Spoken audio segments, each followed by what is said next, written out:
Hey everybody, it's Webby and welcome back to another video. Today I've got the pleasure of showing you around the Genesis G70. Now if you've never heard of that car, and I wouldn't blame you if you hadn't, it's basically the luxury brand of Hyundai and Kia. So a bit like Lexus and Toyota, they've got that sort of family tie-up. This is the same for Genesis.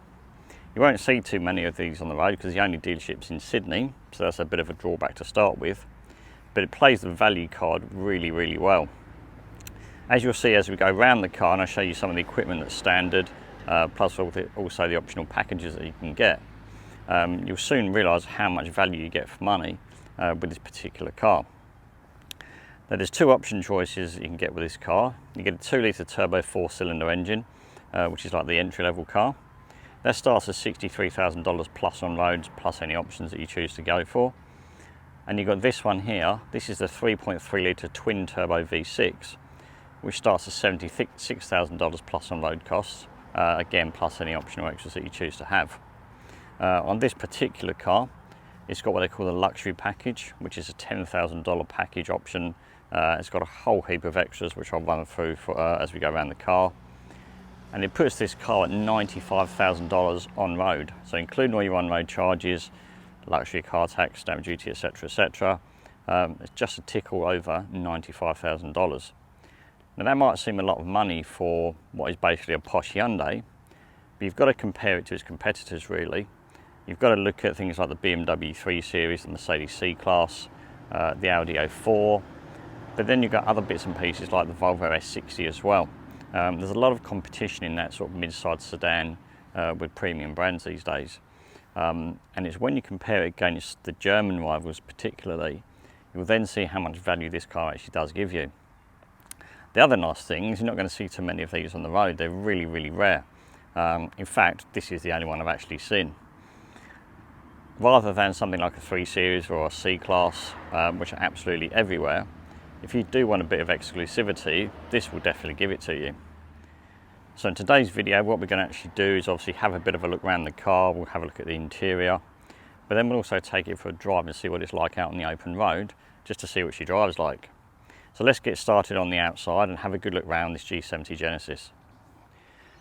Now we're going to start looking at the outside at the front of the car. I think this is one of the best looking small sedans on the market at the minute. I love the design, this sort of split design of the headlights. I love the sort of black chrome grille at the front here. The Genesis badge, which looks a little bit like an Aston Martin badge to be fair. But then we've got this really nicely sort of shaped bonnet. We've got these creases that come all the way down from the corner of the bonnet, all the way down to the front to where the badge is, and obviously returns back out the other side. It's a really fantastic looking car. Whoever designed it, you know, hats off to you. I think you've done an absolutely fantastic job of designing this car. You've then also got another lower grille down the bottom there. You've got a sort of couple of grilles at the side as well. So yeah, front end design is absolutely superb. Now while we're at the front, we'll talk about the engine. Like I said earlier, this one is the 3.3-litre V6 twin turbo. You might be familiar with that engine if you've got a Kia Stinger, if you've driven a Kia Stinger, because it's the same engine. Figures, 274 kilowatt and 510 newton meters of torque. So it's not shy if you do want something with a little bit of power. To get something like that in a BMW, you've got to go for the 340. And when you compare price for price in terms of spec, this actually kills the BMW. The BMW is something like $35,000 more for a similar spec car. That's a lot of money when you're comparing mid-size sedans. So what I said earlier about the value, this is absolutely killing the competition. Anyway, coming around the side of the car, we've got these rather nice looking 19-inch alloy wheels. And it's really impressive to see they've got Michelin Pilot Sport 4 tyres. And then we've also got Brembo brakes down the bottom as well. So not only does it handle well, it stops well, and it goes well. So they've put a lot of thought into how the car actually drives and handles and stops. It's not just a case of, oh yeah, let's just make a mid-size sedan just to sort of join the crowd. They're actually giving it a lot of thought and put some really top-end components on this car. It also looks fantastic from a side profile as well. So again, starting at the very front on the front wing, you've got this lovely crease which goes all the way along the shoulder line, all the way down to the rear tail lights. So it's got a very sort of athletic look. I do like the way the roof sort of goes all the way over in one sort of swooping motion all the way down to the tailgate as well. It's a lovely shape from the side. There's kind of hints of other cars in it, I think. We've also got this lovely dark chrome trim around all the windows as well, which is the same colour that we had at the front of the car. I actually think this looks really classy. It's nicer than the traditional sort of normal chrome or the gloss black that that you see in a lot of other cars. Yeah, so this sort of dark chrome look looks really smart. And the back of the car is equally as sexy as the front of the car as well. You've got these massive great sort of fake tailpipes either side, but actually when you look through that, it's got twin tailpipes both sides. So although this sort of chrome trim is a little bit fake, it's got a real exhaust just inside. And I think that looks better than if you had 4 exhausts at the back, because it's trying to be like a luxury car. It doesn't want massive exhaust and trying to be a bit of a yob. It's trying to be a bit sort of discreet and luxurious in the way it sort of goes about its business. I do like the big Genesis badge across the back of the boot lid as well. We've got the 3.3T badge, so we know it's the twin turbo V6. And again, yeah, I think it's just a fantastic looking thing. LED rear tail lights as well, another sort of welcome feature. And at night time they look fantastic as well. So it's absolutely superb design. So that's a quick look at the outside of the car. Let's have a look at the inside now, because you will be amazed at the quality of the interior of this car. I was absolutely blown away when I first got in it. Yeah, if you took away the badges, you would never think this is a South Korean car. It's really, really impressive. Now, as we go through a lot of the features I'm going to talk to you about, some are standard, some are optional. But in a minute, I'm going to tell you what is optional on that luxury package that I was talking about earlier. So anyway, let's have a look. We've got, to start off with, on the driver's door, we've got this lovely sort of diamond stitched quilted leather. We've got these lovely aluminium trims, which also carry onto the center console. We've got a Lexicon sound system that is part of the luxury package, which I'll come to in a minute. But then have a look at the interior of this. I think it does look particularly nice with this lighter colour interior. I always think lighter coloured seats make something look a little bit more premium. But again, you've got this sort of diamond stitching effect as well. The seats are heated and ventilated, which I really, really like. And obviously they're electrically operated, so we've got obviously your normal buttons for up and down, backwards and forwards, and then your backrest. We've got lumbar support, and then this little bit here that you can sort of flick up and down, it actually adjusts the side bolsters of the seat, which is actually quite impressive. And then we've got this button here as well, which as you press that, it actually adjusts just that front section of the seat there to give you a little bit more underleg support. So yeah, just to start off with, how nice does this interior look?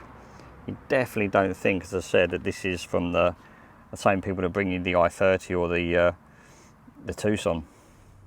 So to start off with inside, the steering wheel, actually I really like this steering wheel. Yeah, it's lovely leather. I love the big Genesis logo in the centre there. The buttons do look like just posh Hyundai buttons, because the functions are exactly the same as like an i30 or a Tucson. The adaptive cruise control bits over there. The display is really easy to read. It's not one of these sort of ultra high sort of fancy things like you get in a BMW or an Audi or something. But it does the job perfectly well, gives you all the information that you need without being too distracting. You do get, not sure if you can see it, can you see it? There you go, you've got a head-up display there as well, which is actually quite nice. Coming back to the steering column, it's actually electrically adjustable. Then we've also got memory buttons there as well, so that will save your seat and your steering position for you. Coming over to the center screen, again, if you've been in a Hyundai or Kia recently, you'll recognise this system here. It's exactly the same, the big 10.25 inch display, built-in sat-nav, Apple CarPlay, Android Auto, etc. What I do like to see actually is these big buttons just down here below the air vents. Far too many manufacturers are making everything touchscreen these days, so it's actually really nice to see some shortcut buttons, just so you can get direct access to the functions that you're going to use, you know, sort of every day basically. Down here we've got obviously the air conditioning, climate control. It's nice to see heated and ventilated front seats. We've also got a heated steering wheel, but again, it's nicely laid out, it's nice and clear. There's not too many sort of distractions and buttons going on, so it's very, very easy to use. So just below the air conditioning controls, we've got a 12-volt power socket there, we've got a USB, and then we've got the wireless charging mat there as well. Now strangely, the Apple CarPlay is wired, so you actually have to use a cable to plug your phone in to use the Apple CarPlay, which is odd. You know, you would think on a car of this sort of value, like a prestige type of car, would have wireless Apple CarPlay like you get in a BMW. Anyway, we've then got this lovely sort of aluminium sort of finish trim down here again as well.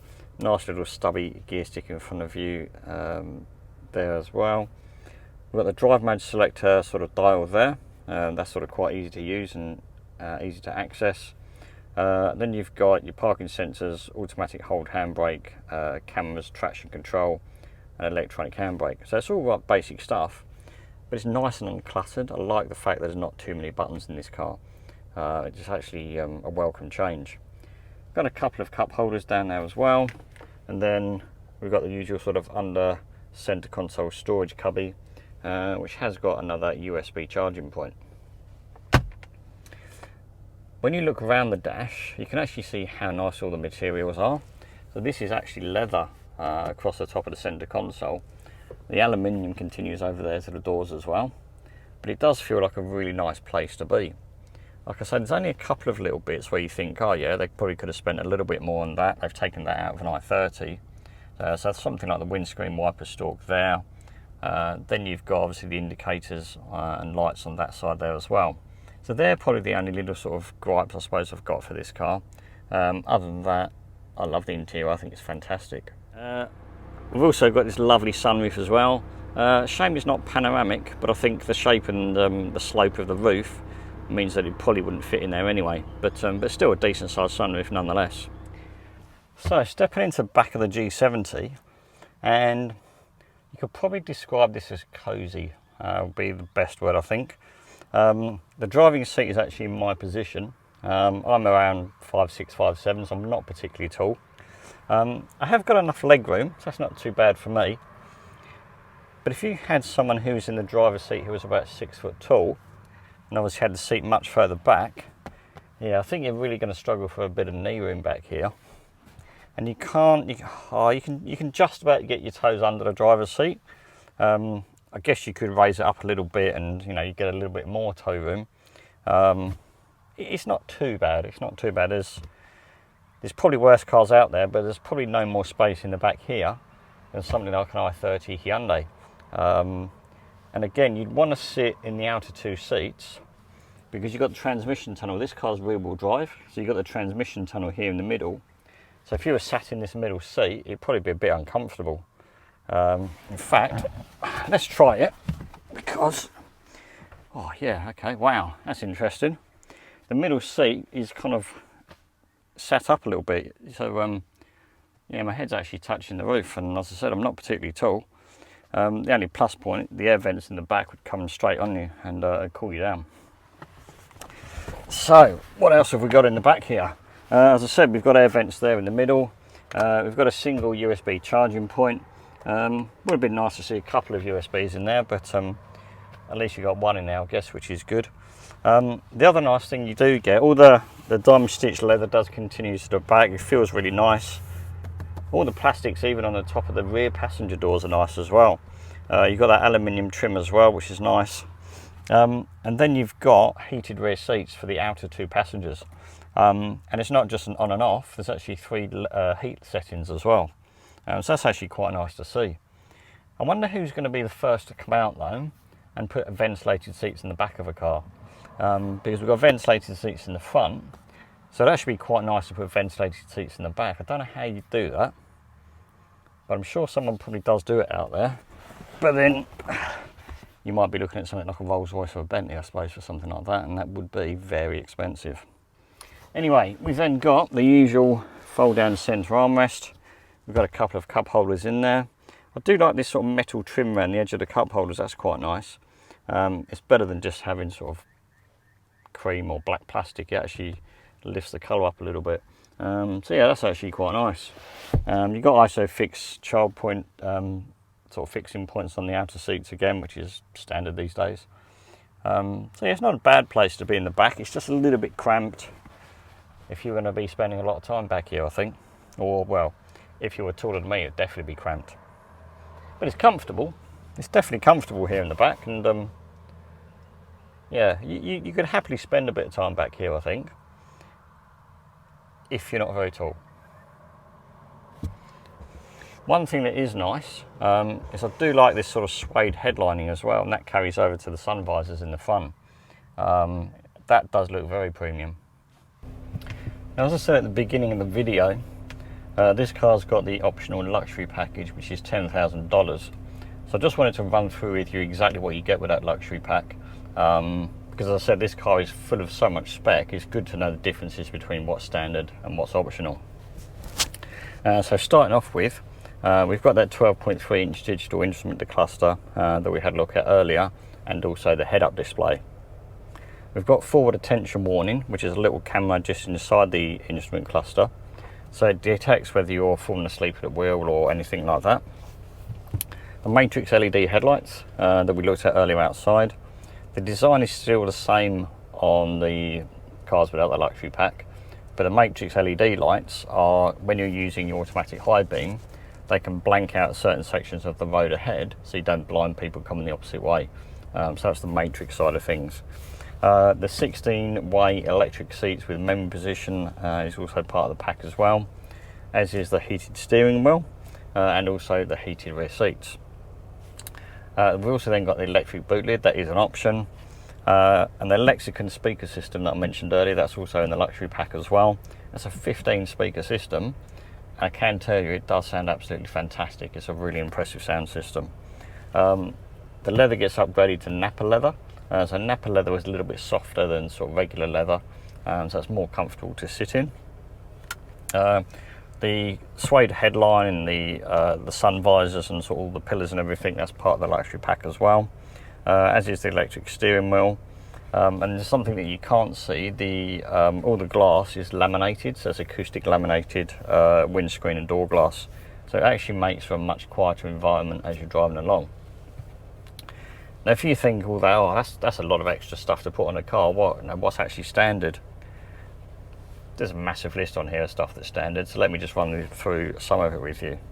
As I said earlier, sat-nav, Apple CarPlay, Android Auto, standard stuff, digital radio. You'd normally get a 9-speaker sound system, so it's probably still pretty good. I haven't heard that one, so I can't sort of compare. The digital display in front of you is only 8 inches as opposed to the 12.3 that you get on the luxury pack. You've still got the heated and ventilated front seats. That's really good to see, because often you'll get heated seats but not ventilated, so it's good to see the ventilated seats are actually standard. The sunroof standard, keyless entry, push button start is also standard as well.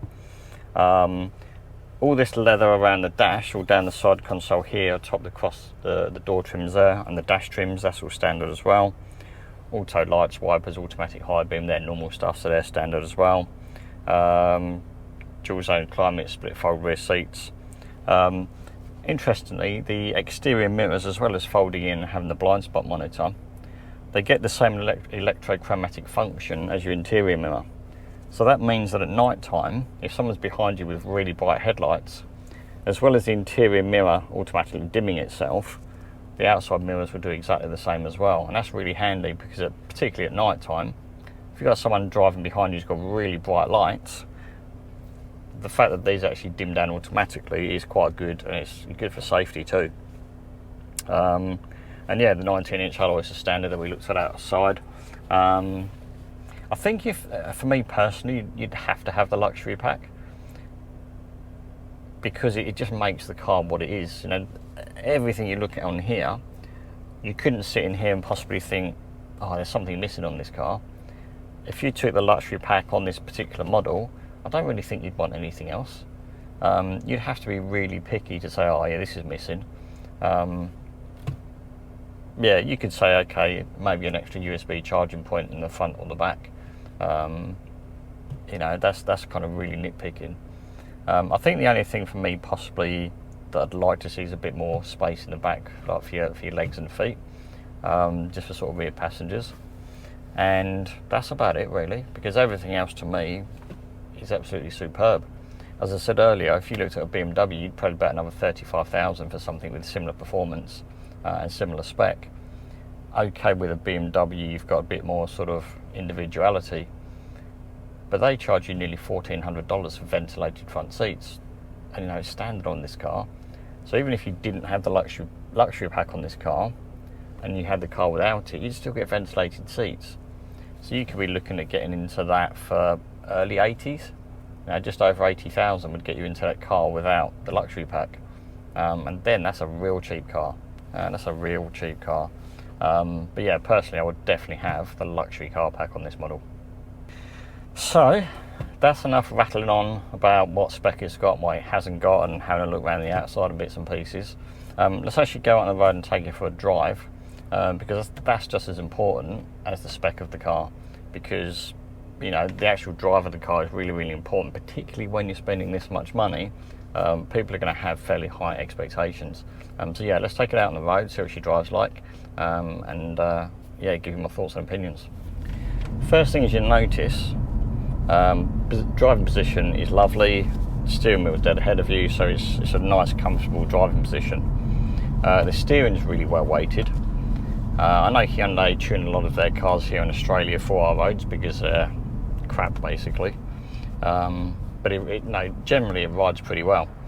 You get the odd sort of crashy bit if you hit a bit of bad road, but that's fairly standard. Now the car sets off as default in comfort mode, which, having played around with the driving modes a little bit, I think is actually my favourite. Although it's designed to sort of compete with cars like the BMW 3 Series, I don't feel like this is a sporty car. It's more of a luxury car.